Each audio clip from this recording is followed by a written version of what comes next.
Hello साथियों, आज हम नए इंडियन कॉन्स्टिट्यूशन का एक नया टॉपिक, बहुत इम्पोर्टेंट टॉपिक पर चर्चा करने जा रहे हैं।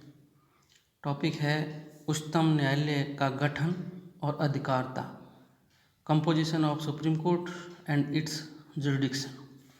इस पर हम चर्चा करेंगे। सबसे पहले गठन पर हम चर्चा करेंगे कि किस प्रकार से उच्चतम न्यायालय का गठन होता है। इस संदर्भ में आप जो आर्टिकल 124 अनुच्छेद 124 को जब देखेंगे, जो गठन उच्चतम न्यायालय के गठन या स्थापना के बारे में उपबंध करता है, उसमें जब भारतीय संविधान बना तो वहाँ पर एक मुख्य न्यायाधीश और प्लस 7 अन्य न्यायाधीश की व्यवस्था सुप्रीम कोर्ट के स्थापना के लिए भारतीय संविधान के द्वारा की गई थी। उसके बाद, जैसा कि शायद आप में से बहुत सारे लोग नहीं जानते होंगे कि जनरली अपन देखते हैं कि साहब सुप्रीम कोर्ट के जजेज की संख्या को, वर्तमान संख्या को, या शुरुआत में जो 7+1 थी उसको यदि बढ़ाना था, आवश्यकता जैसे जैसे केसेस बढ़े, मुकदमे बढ़े, उसके हिसाब से जैसे आवश्यकता पड़ी तो कौन उसको इंक्रीज कर सकता है। तो उस संदर्भ में आर्टिकल 124 में ये पार्लियामेंट को ये पावर दी गई है कि वो पार्लियामेंट्री एक्ट यानी संसदीय विधि द्वारा संसद विधि बना करके अनुच्छेद 124 के तहत जो 1+7 जो जजेज की संख्या थी उसको इंक्रीज कर सकती है। सबसे पहले पार्लियामेंट ने इसमें 1977 में एक एक्ट बना करके और इस संख्या को जो है 1+17 यानी 18 कर दिया। उसके बाद फिर जब आवश्यकता बाद में पड़ी तो 1986 में 1986 में फिर इसको इंक्रीज किया गया और इसको 25+1 बराबर मतलब 26 टोटल जजेस कर दिया गया। उसके बाद फिर आवश्यकता पड़ी 1986 के बाद 2009 में, और 2009 के में जो है 30+1 जजेज कर दिए गए और अब फिर वापस इसको बढ़ाने की आवश्यकता पड़ रही है। तो पार्लियामेंट इसको बढ़ा करके और संख्या को आगे बढ़ा सकती है। इस तरीके से पार्लियामेंट को ये पावर है कि वो अनुच्छेद 124 के तहत एक लॉ बनाती है। 124 में अमेंडमेंट नहीं करती, एक लॉ बनाती है और उस लॉ में को आगे बार बार जो है अमेंडमेंट करके और उस संख्या को जितनी आवश्यकता होती है उसके अकॉर्डिंग बढ़ा सकती है। जब आप आर्टिकल 124 का क्लॉज 2 देखेंगे तो उसमें ये लिखा हुआ है कि राष्ट्रपति जो है सुप्रीम कोर्ट के जजेस की जो नियुक्ति है वो करता है। राष्ट्रपति सुप्रीम कोर्ट के जजेस की नियुक्ति करता है, किंतु यह जो नियुक्ति है वो उसका कोई डिस्क्रिशनरी पावर नहीं है, वो स्वयं इसको ऐसा नहीं कर सकता। वो कैसे करेगा? उच्चतम और उच्च न्यायालय के न्यायाधीशों से परामर्श करने के पश्चात वो इन जजेस की नियुक्ति करता है। तो इसका मतलब क्या हुआ कि कम से कम CJI की जो चीफ जस्टिस ऑफ इंडिया है उसके जो है नियुक्ति तो राष्ट्रपति करता है, और अन्य जजेज की जो नियुक्ति है, अन्य न्यायाधीशों की जो नियुक्ति है उसमें चीफ जस्टिस ऑफ इंडिया का परामर्श आवश्यक है और उस परामर्श को मानने के लिए वो बाध्य होता है। अब यहाँ पर काफ़ी समय से ये मैटर बड़ा डिस्प्यूटेड रहा। इस संदर्भ में सबसे पहले जो एक केस आया था SP गुप्ता बनाम भारत संघ, SP Gupta versus union of India, ये एक केस सबसे पहले AIR 1982 सुप्रीम कोर्ट, इसे दूसरे नाम से भी जाना जाता है न्यायाधीश स्थानांतरण का मामला, जजेज ट्रांसफर्स केस के नाम से भी इसको जाना जाता है। तो इसमें ये डिसाइड हुआ कि जब भी सुप्रीम कोर्ट और हाई कोर्ट जजेस का अपॉइंटमेंट होगा, उस समय जो है राष्ट्रपति को जो ये आपका सीजेआई और अन्य जजेस जो सलाह देंगे, जो परामर्श देंगे, उसको राष्ट्रपति मानने के लिए बाध्य नहीं है। ऐसा बहुमत के द्वारा इस मामले में डिसाइड हुआ, राष्ट्रपति स्वतंत्र रूप से निर्णय ले सकता है। ये जो आप लोगों ने एक वर्ड सुना होगा कॉलेजियम, कॉलेजियम, तो कॉलेजियम का मतलब है कि सीजेआई प्लस अन्य जो जजेस का को मिला करके जो जजेस के अपॉइंटमेंट के लिए जो परामर्श लिया जाता है, तो उसमें एक तो सीजेआई होता है प्लस जो अन्य जो जजेस होते हैं उनको मिला करके सबको कहा जाता है कॉलेजियम। तो कॉलेजियम की राय को मानने के लिए राष्ट्रपति, इस केस में कहा गया था कि कॉलेजियम की राय को मानने के लिए राष्ट्रपति बाध्य नहीं है, राष्ट्रपति अपना एक स्वतंत्र निर्णय ले सकता है।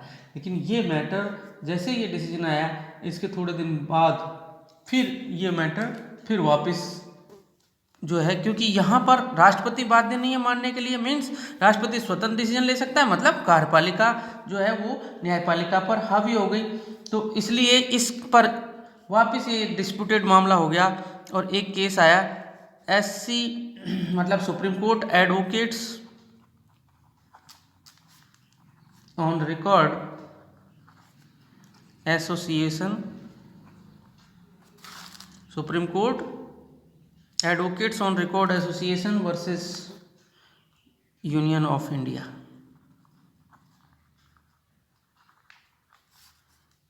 SCC 1993 में जो आया ये केस, इसमें एसपी गुप्ता के जो डिसीजन था, एसपी गुप्ता केस में जो डिसीजन दिया गया था उसको, इस केस में 9 जजेज की बेंच थी,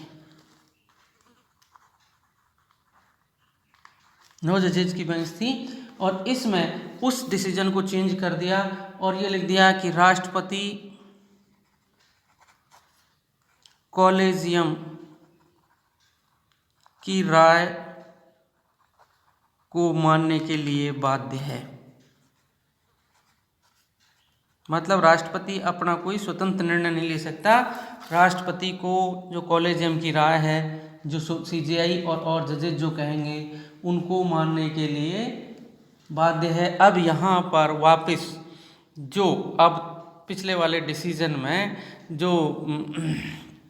जो कार्यपालिका को प्रमुखता दी गई थी वो वापस जुडिशरी के पास हो गई। दूसरी बात, जो सीजेआई है वो कौन नियुक्त होगा, ये भी इस केस में डिसाइड किया सुप्रीम कोर्ट ने कि सीजेआई सुप्रीम कोर्ट का सीनियर मोस्ट वरिष्ठतम जो जज है उसे ही नियुक्त किया जाएगा।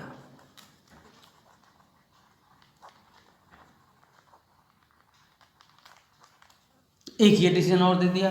तो अब तक जो कहीं असमंजस चली आ रही थी या जो केशवानंद भारती केस के जस्ट बाद एक इस तरह का एपिसोड हुआ कि उसमें जो है 2 सीनियर मोस्ट जजेज को सुपरसीड करने के बाद 3rd सीनियर मोस्ट को जो सीजेआई अपॉइंट कर दिया गया था, उस बात को भी यहाँ पर ख़त्म कर दिया और सीजेआई जो है सीनियर मोस्ट जज ही अपॉइंट होगा, ये डिसाइड हो गया। उसके बाद फिर इन री प्रेसिडेंशियल रेफरेंस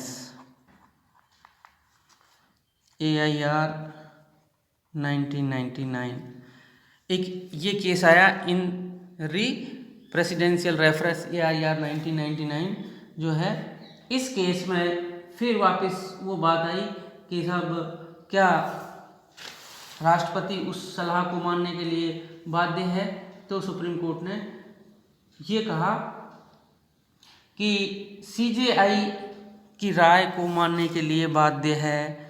वापस वही डिसीजन आया, सीजेआई की राय को मानने के लिए बाध्य है।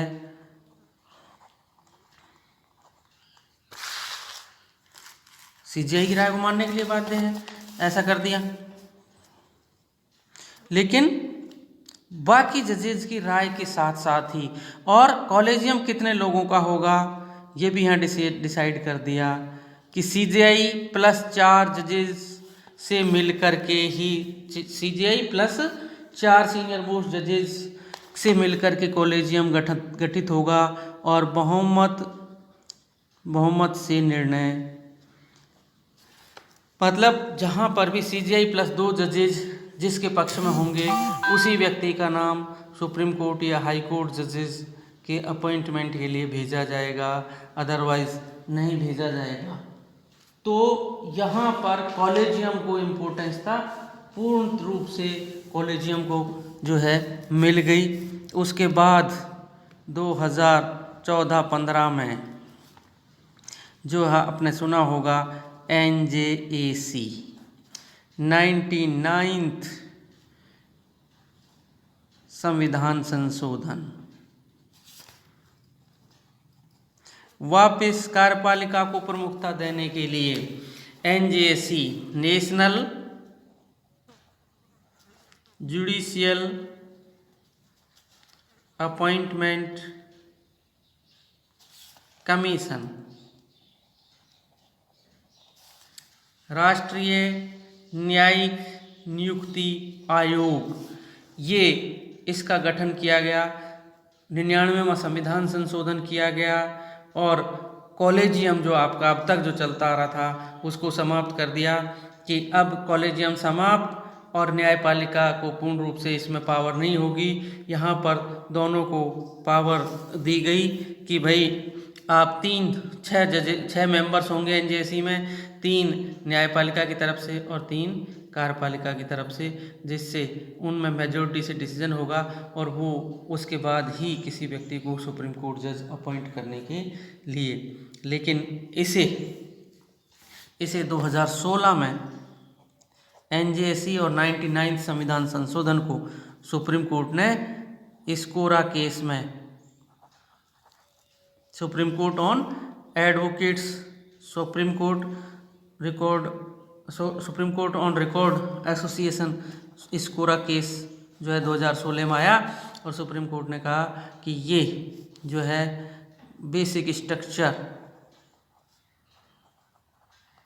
99th अमेंडमेंट और NJAC आधारभूत ढांचा का उल्लंघन करते हैं। किसको? कि जो है फ्रीडम ऑफ जुडिशरी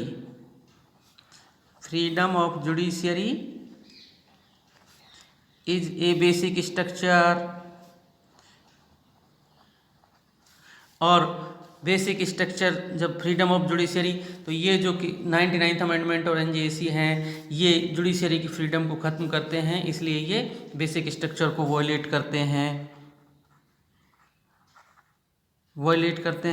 जब वॉयलेट करते हैं इसलिए ये दोनों NJAC एवं संविधान संशोधन 99वां संविधान संशोधन और NJAC असंवैधानिक हैं।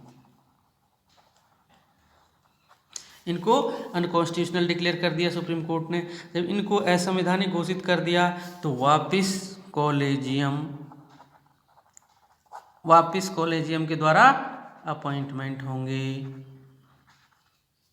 तो अब आज की डेट में सुप्रीम कोर्ट में जो अपॉइंटमेंट्स हो रहे हैं वो कॉलेजियम के द्वारा हो रहे हैं वापस दोबारा से। तो कॉलेजियम को वापस सुप्रीम कोर्ट ने अडॉप्ट कर लिया। तो ये सुप्रीम कोर्ट जजेस में जो अपॉइंटमेंट का प्रोसीजर है। अब कौन सुप्रीम कोर्ट जज नियुक्त करने के लिए योग्यता रखता है, उसके लिए 4 चीज़ें हैं। सुप्रीम कोर्ट जज बनने के लिए योग्यता नंबर 1, सिटीजन ऑफ इंडिया, वह भारत का नागरिक होना चाहिए सबसे पहले। दूसरी बात कि वो कम से कम 5 ईयर्स तक कम से कम हाई कोर्ट जज रहा हो। तीसरी बात कि वो किसी हाई कोर्ट में एनी हाई कोर्ट कम से कम 10 ईयर्स तक कंटिन्यू लगातार जो है अधिवक्ता रहा हो। एडवोकेट का एक्सपीरियंस हो हाई कोर्ट में प्रैक्टिस का 10 ईयर्स का। और चौथा है राष्ट्रपति की राय में, प्रेसिडेंट की ओपिनियन में वो पारंगत विधिवेत्ता हो, पारंगत विधिवेत्ता हो, हैं, डिस्टिंग्विश्ड जूरिस्ट। तो इन ये भाई सिटीजन सबको, इंडिया का सिटीजन होना सबके लिए आवश्यक है। अब ये जो नीचे वाली 3 कंडीशंस हैं, इनमें से कोई एक कंडीशन उसके पास वो फुलफिल करता है तो वो सुप्रीम कोर्ट जज अपॉइंट हो सकता है। या तो उसके पास 5 साल का हाई कोर्ट जज का अनुभव हो, या वो कम से कम 10 साल तक किसी भी हाई कोर्ट में लगातार अधिवक्ता के रूप में प्रैक्टिस करता रहा हो, या राष्ट्रपति की राय में वो पारंगत विधिवेत्ता हो। तो सिटीजन ऑफ इंडिया के साथ इनमें से किसी एक कंडीशन को, किसी योग्यता को पूरा करता है तो राष्ट्रपति कॉलेजियम की रिकमेंडेशन पर उसे सुप्रीम कोर्ट जज अपॉइंट कर सकता है। इसके बाद बात आती है कि जो जजेस को किस आधार पर और कैसे हटाया जा सकता है।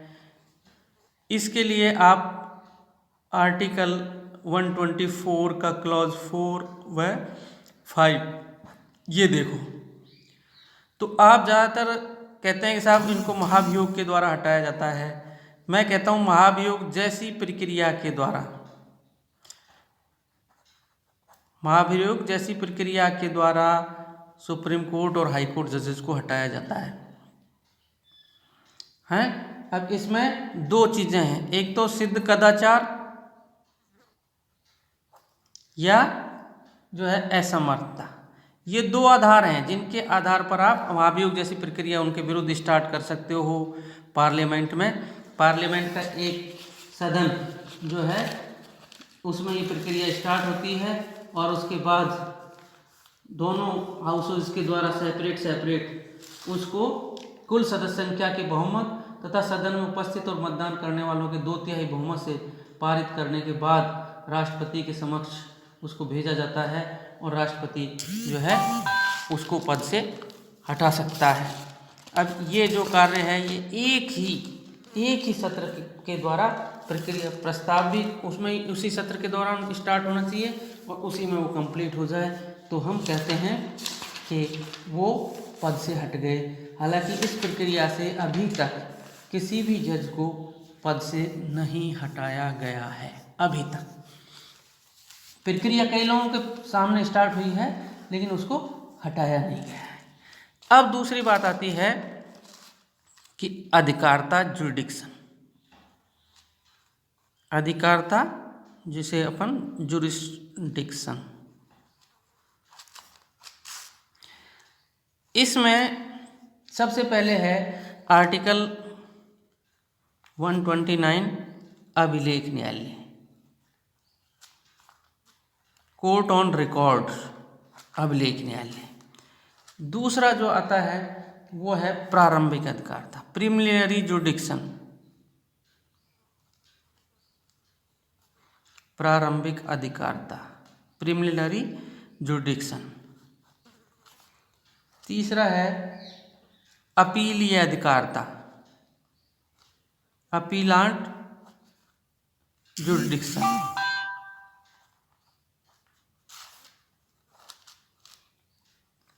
चौथा है विशेष इजाजत से अपील।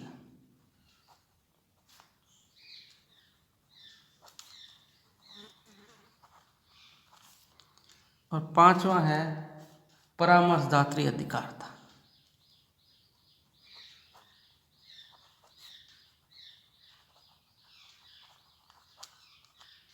ये 5 पॉइंट हैं जिन पर अपन डिटेल में चर्चा करेंगे। आर्टिकल 129 में अभिलेख न्यायालय, उसके बाद आर्टिकल 131 जो है उसमें प्रारंभिक अधिकारता है। उसके बाद अपीलीय अधिकारता जो है वो 132, 133 और 134।